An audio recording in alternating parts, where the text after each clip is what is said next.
Hey, this is Adam with ROAS Media. Doing a little keyword research for mini splits and came across Air Pros Air Conditioning and Heating in Texas. So they're a pretty decent sized company. They're around the country in different parts of the country, usually basically in the southern Gulf states. So Texas, Georgia, Florida. Where else were they? Texas, Georgia, Florida.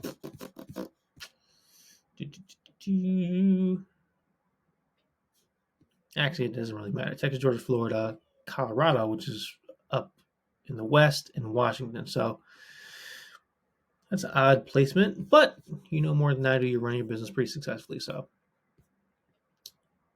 you are advertising with, so this is not your landing page specifically, but this is a company that is advertising for contractors, or I'm not sure who they are, but for anybody.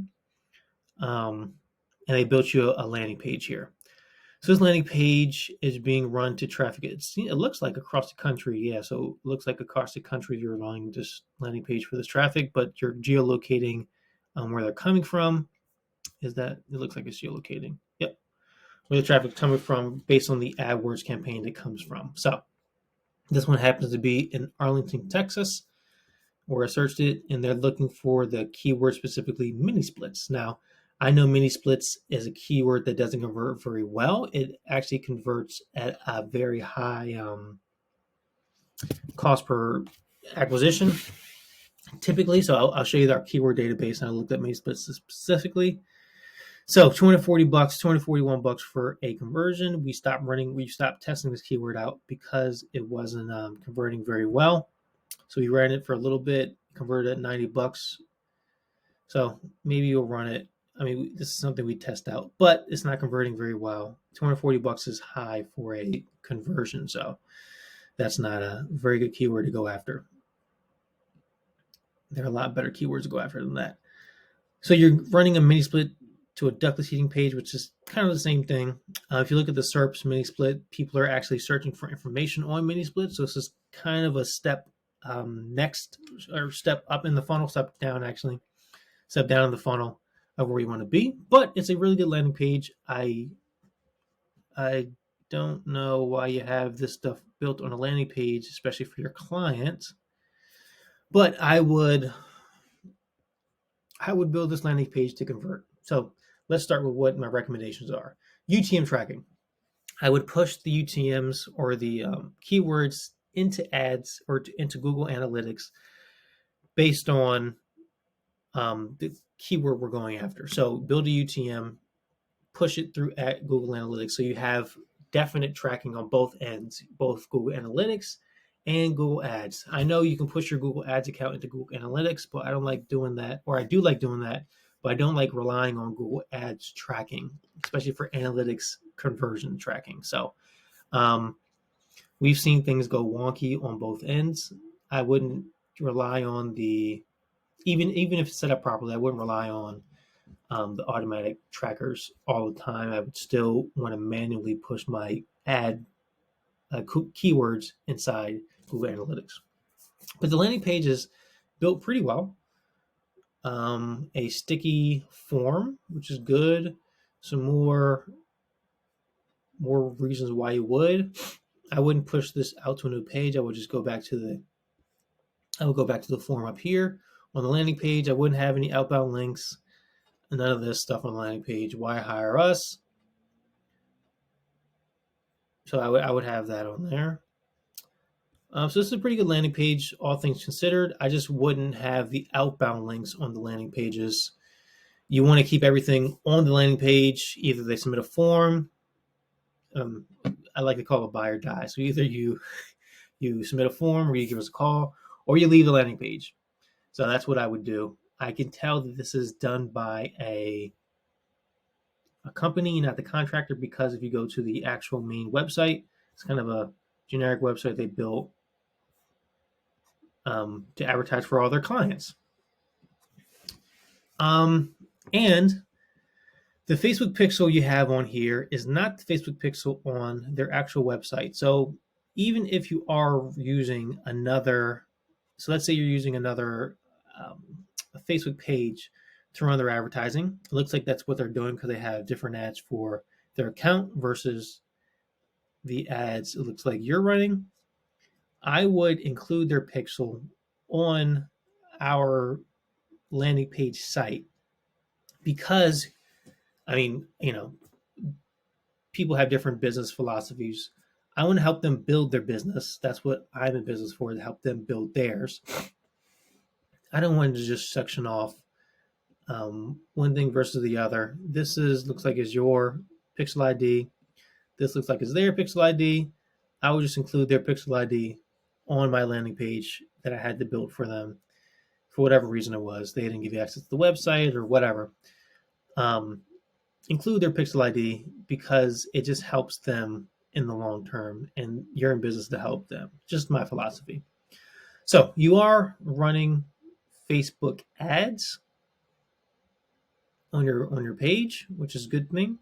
It looks like they're pretty decent ads as well. I know they all look kind of the same. They follow the same formula, but that's not necessarily a bad thing. This is kind of what is converting now. This style of ad. So hey, that locality, claim your whatever it is inspection. So $19 inspection. Get offer. So this looks like they're going to download a coupon, which is a good thing. And you can even put the number of offers that are being claimed inside here. So that's what I would do. I would create a little social proof inside the ad, but that's just nitpicking. So it doesn't look like any of these ads are remarketing ads. It looks like all of these are cold traffic ads, which is not the worst thing in the world, especially for this type of offer. $19, I know is going to convert very well.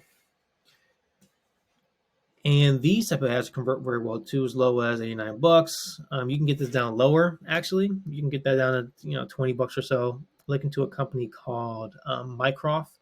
They offer very, very long-term payment plans for contractors. So Mycroft will offer you a 15-year payment plan. You can say in your ad, get it as low as $17 or whatever it is, whatever it ends up being.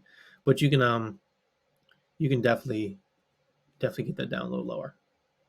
It has more appeal for people. But your ads are doing fairly well, actually. You includes 2 pounds of refrigerant. Actually, that's a good deal. $19 for inspection, and then includes 2 pounds of refrigerant.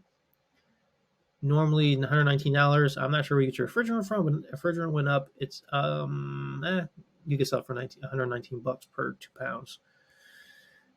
I think a jug might be $500 for 25 pounds or something like that. So you can sell it for that. Anywho, doing a very good job. So I would do two things differently. I would track with their pixel on this page. A few things differently, actually. I would keyword prune. It's not a very high converting keyword. It does convert slightly well, but they have a very decent sales team to convert keywords like this. I know we're playing averages when we're advertising for people, and some of your keywords don't convert very well. Some of them do. You want to keep the ones that don't convert very well in there. I'm not sure what their cost per acquisition or their target cost per acquisition is, but $240 is kind of high for a contractor. I want to stay under $250. $240 is kind of pushing it for me. And there are keywords that convert $10, $20, $30, all the way up to $240. So you can just find those. So keyword pruning is what you need to do to find those. UTM tracking. Build a landing page that doesn't have any outbound links. And then I would remarket to people who've been to this landing page on Facebook because it's a lot cheaper traffic and it'll help you drive down your cost per conversion throughout all your platforms. So those are the 4 things I would do. UTM tracking, keyword pruning, build a landing page that doesn't have any outbound links, that's built to convert. This is not built to convert because it has outbound links to different parts of the website. I know it's a website just for them, but still, you want to make sure you have the best practices done for your clients. And then remarketing to the landing page for this specific offer. So connect with a specialist for the mini splits. I would do that to help it convert a little better. Anyway, add in with ROAS Media. Hopefully this helps you. Hopefully this helps you make more money. And I know any one of these, except the UTM tracking can help you double your conversions if you use it properly in conjunction with keyword pruning. Keyword pruning, I harp on all the time. I just say it. We spent $2,500, got 80,000 back for a contractor in our area because of constant keyword pruning. So that's 32 times their return on ad spend, which is a big deal. Yes, it is a big deal. Usually you want to get around 7 times, you're making them money. If you get about 5 to 7 times the return on ad spend. So 32 times is pretty big. Anyway, hopefully this helps you. Hopefully you make more money with it. And we'll talk to you soon.